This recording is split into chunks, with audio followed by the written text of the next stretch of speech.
Merci beaucoup Yvan et merci à nouveau pour cette invitation. Donc Marie-Grâce, pour des raisons personnelles, n'est pas là, donc elle est vraiment navrée. Donc je vais en effet vous parler de la collecte nationale du patrimoine sportif. Donc au départ, on l'appelait l'inventaire du patrimoine sportif, mais en effet, un inventaire, en fait, c'est plutôt exhaustif. Donc on parle plutôt d'une collecte. En fait, elle part d'une idée qui a été mise en place en 2016 autour de l'euro.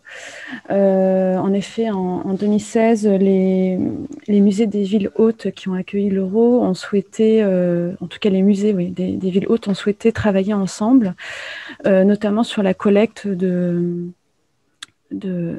témoignages de supporters des clubs des villes hôtes et non pas sur forcément l'Euro 2016.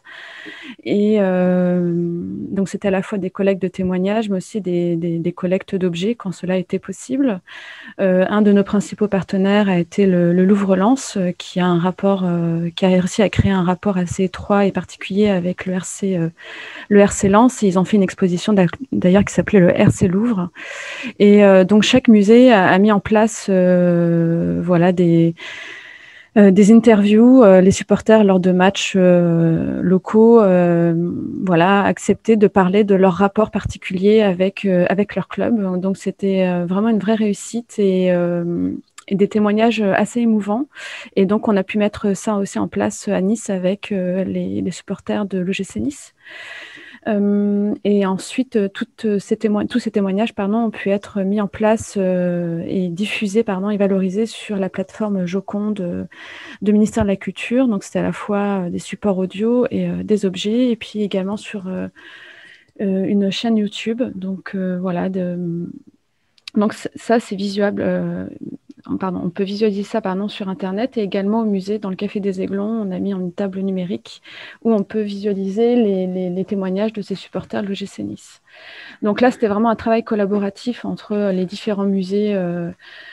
En 2016, on a eu le musée d'Aquitaine, le musée Gadagne, le musée des Verts aussi à Saint-Étienne, le musée des Augustins et le MUSEM également à Marseille. Donc là, c'est une présentation notamment des expositions qui ont été mises en place autour, là, plus souvent des supporters, notamment sur l'aspect presque religieux et fétichiste du football. Je me dépêche, je suis désolée, je sais qu'il n'y a pas beaucoup de temps. L'autre événement aussi qui a inspiré le sport pour essayer de faire ce travail collaboratif entre institutions muséales, c'est en 2009, en Île-de-France, tous les musées d'Île-de-France ont mis en place une publication autour du patrimoine sportif d'Île-de-France. Ça a été géré par l'AGCPF, qui est l'association des conservateurs d'Île-de-France. Et puis, bien sûr, nous, ce qui nous encourage aussi à mettre maintenant notre nouveau projet, c'est bien sûr l'arrivée des Jeux Olympiques de Paris et les Jeux Olympiques et Paralympiques de Paris en 2024. Le souhait, vraiment, c'est comme vous avez tous dit, c'est de mettre en lumière ce patrimoine sportif qui est souvent pas suffisamment mis en valeur, et alors qu'il a vraiment une réelle richesse. Et on sait que les événements sportifs ont une popularité et une médiatisation très forte, et que c'est aussi à cette occasion qu'on peut vraiment diffuser et collecter ce patrimoine sportif et le diffuser au plus grand nombre, et même à ceux qui ne sont pas forcément habitués, en tout cas par exemple notamment les musées beaucoup plus beaux-arts, les encourager à mettre en valeur ce patrimoine sportif qu'ils ont également dans leurs réserves. Donc pour cette collecte du patrimoine sportif, nous essayons de toucher tous les domaines. Donc, beaux-arts, arts décoratifs, arts graphiques, le patrimoine ethnologique, le patrimoine archéologique, le mobilier, le textile, les équipements, les photographies.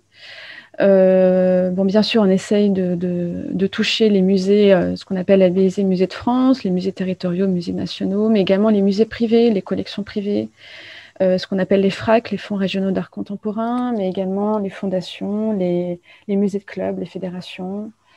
également les artistes. Et bien sûr, on est accompagné par un réseau tel que la DRAC, enfin, plutôt voilà, un réseau musée, parce que c'est quand même notre domaine. Mais voilà, on a la FEMS, la FROI, les FRAC qui nous aident en fait à diffuser ce projet au sein de tous les musées et institutions autour du patrimoine sportif.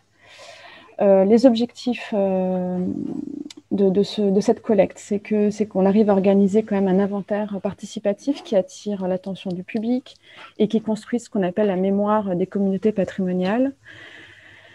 Révéler et surtout valoriser ces collections. Voilà, je pense qu'on est tous dans cette optique, c'est vraiment valoriser ce patrimoine et ces collections. Bien sûr que tout le monde nous aide à abonder, à enrichir la documentation des objets de collection et toucher par l'outil numérique de nouveaux publics et des acteurs pour le patrimoine. Voilà, donc vraiment toujours diffuser au plus grand nombre.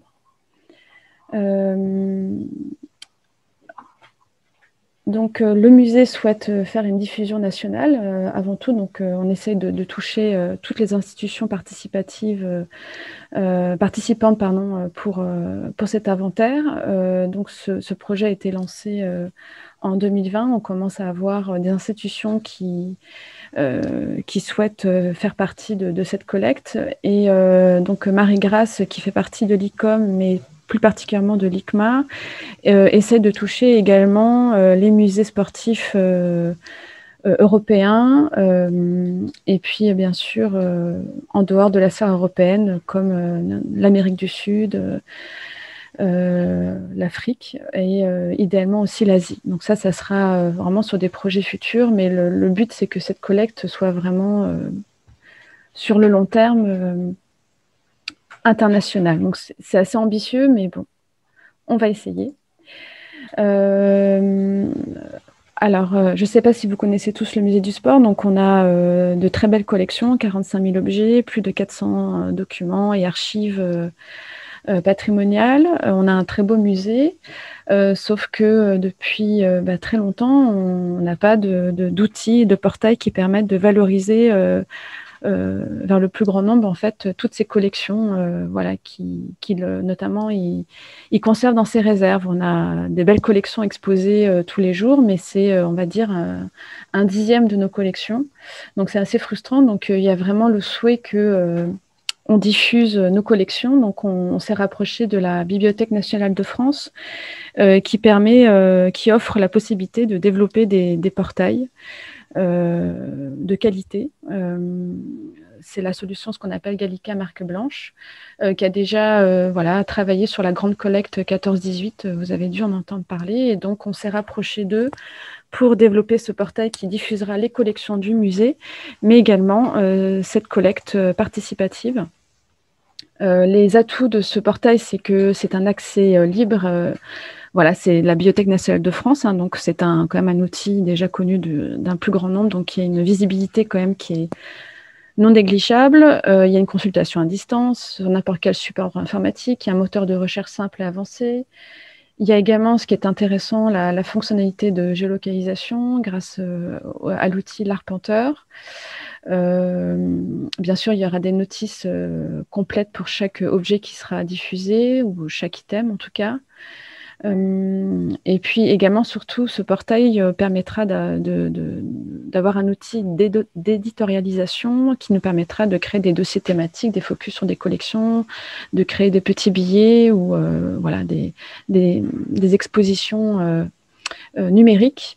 Et surtout, c'est un portail qu'on peut enrichir annuellement.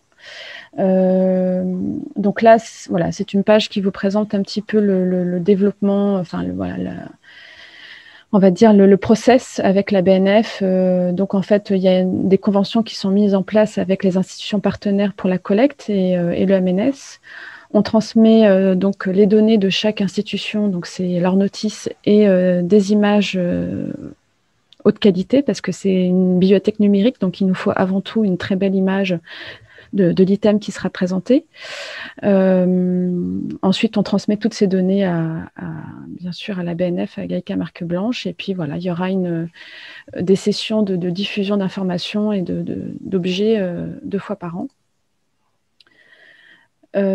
Voici un petit peu une cartographie des premières institutions qui se sont manifestées auprès du musée et qui souhaitent y participer. Certains ont déjà, il y a une dizaine d'institutions qui nous ont déjà communiqué donc, leur collection en lien avec le patrimoine sportif.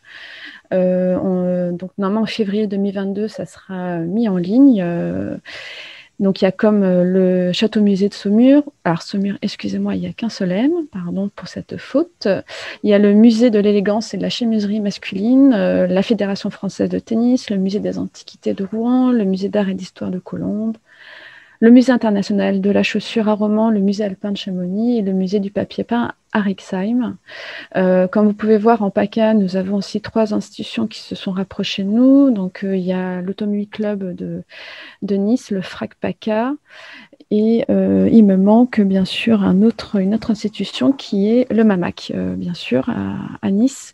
Et à Monaco aussi, on a le nouveau musée national de Monaco. Mais on espère encore plein d'autres institutions qui rejoignent ce qu'on appelle, nous, le club des partenaires. Donc, comme TEPAS, voilà, je vous montre un petit peu une capture d'écran de ce portail qui a déjà avancé. Il y a une maquette graphique voilà, qui a déjà été travaillée par ma collègue Lena Schillinger. Donc là, ce portail s'appellera Stadium, l'héritage du sport.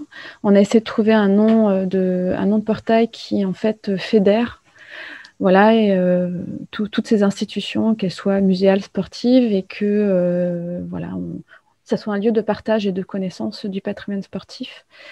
Et donc, voilà, vous avez un petit onglet qui s'appelle voilà, le club des partenaires. Et une fois sur cette page, chaque institution voilà, partenaire aura une notice, enfin, en tout cas, une page dédiée qui pourra se présenter. Et il y aura vraiment une entrée vers leur collection voilà, en lien avec le patrimoine sportif.